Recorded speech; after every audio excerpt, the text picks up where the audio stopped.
हर सुबह की तरह उस दिन भी सूरज अपनी लालिमा के साथ उग रहा था। लेकिन रवि के लिए वो सुबह कुछ अलग थी। उसे सुबह सुबह एक चिट्ठी मिली थी, माँ की आखिरी चिट्ठी। रवि एक बड़ा अफसर बन चुका था, बड़ी कंपनी में ऊंचा पद, आलीशान घर। लेकिन उसके अंदर का बेटा कहीं खो गया था। माँ गांव में अकेली रहती थीं। कई बार बुलाया था माँ ने, लेकिन रवि हर बार बिजी हूँ माँ कहकर टाल देता। माँ की तबीयत बिगड़ी तो गांव से पड़ोसी ने फ़ोन किया। रवि ने कहा, मैं किसी को भेज दूंगा, खुद नहीं आ पाऊंगा। माँ वो बात सुनकर बहुत चुप हो गई थी। कुछ दिनों बाद माँ की मौत की खबर आई। रवि को झटका लगा, लेकिन आंसू नहीं निकले। वो गांव पहुंचा, अंतिम संस्कार किया और घर लौट आया। आज उसी माँ की चिट्ठी रवि के हाथ में थी, जो उसे उनकी अलमारी से मिली थी। कांपते हाथों से उसने चिट्ठी खोली।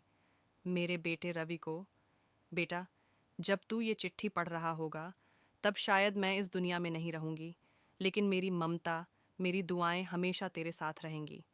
रवि, मैं जानती हूँ तू बहुत बड़ा आदमी बन गया है और माँ अब तेरी जिंदगी में एक कोना मात्र रह गई है।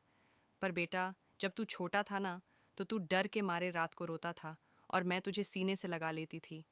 आज तू बड़ा हो गया है, लेकिन मैं अब भी हर रात तुझे याद करके रोती हूँ। बेटा, तुझे याद है, जब तेरा पहला इंटरव्यू था, तो मैंने तुझे अपने हाथ से दही शक्कर खिलाई थी। तूने कहा था, माँ, तेरी दुआ से ही नौकरी मिलेगी। अब नौकरी मिल गई, पर तू माँ को भूल गया। रवि, मैं तुझसे नाराज नहीं हूँ। मैं बस इतना चाहती हूँ कि तू कभी किसी से भी मुंह फेरने से पहले यह सोच लेना, जिस रिश्ते ने तुझे चलना सिखाया, क्या तूने उसे चलते चलते पीछे तो नहीं छोड़ दिया? शायद मैंने तुझे बहुत प्यार दिया, तभी तुझे अकेला छोड़ना इतना मुश्किल लग रहा है। खुश रहना बेटा, और अगर कभी तेरे बच्चे तुझसे सवाल करें कि आपकी माँ कैसी थीं, तो गर्व से कहना, वो माँ थीं जिन्होंने बिना कुछ मांगे सब कुछ दे दिया। तेरी माँ, शांति। रवि की आंखों से आंसू थमने का नाम नहीं ले रहे थे। पहली बार उसे अपने अंदर की खाली जगह महसूस हुई, एक ऐसा खालीपन जिसे अब कोई नहीं भर सकता था। उसने अपने ऑफिस में छुट्टी की अर्जी डाली और सीधे गांव चला गया। माँ की छोटी सी झोपड़ी को उसने वैसा ही रखा, बस दीवार पर माँ की तस्वीर टांग दी।